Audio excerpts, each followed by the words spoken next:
前几天哦，桃园有一个查甫人伫超商闹事，对警察个店员起骹动手。后来画面嘛翕到讲，这个警察用警棍拍这个民众。中立分局已经对这个警察记过处分，嘛依法上班哦。也毋过有警察不满，串联基层，按算对6月初1开始连续4天，要发起治安消极日，因要求爱撤销对这个警察的处分。这个查甫人情绪失去控制，伫咧超商内面大闹，警察到现场处理，也互伊出手拍。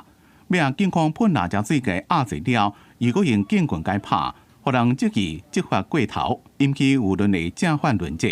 中立分局是赶紧该记过处分，依照伤害罪限送。面对种种的作为，就让串联合规的基层被发动治安消极日。因要伫咧6月初1开始连续4天采取第一波的消极作为，无查证绩效，无主动回单，歪处理分局交办的事项。因我也强调，合区内民众的权益未受影响，因为诉求真简单，就是撤销记过的处分。基层会那么反弹，原因是常年来警察机关在惩处程序上的恣意妄为，会造成内部法治完全失信。这要做出惩处外，应该要再做更详尽的调查。台湾警察工作权益推动协会讲，就算是要处罚，也先做完整的调查，已经发函互行政院，讲听诉的程序有问题。中立分局回应讲，尊重网络的言论。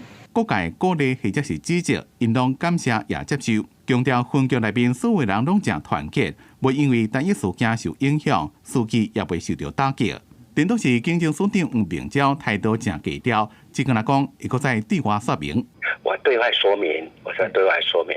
这篇治安消极日究竟是涉人发文的，唔知。验过一打出来了，有人支持，也有人反对，煞变做正反伫咧辩论。记者综合报道。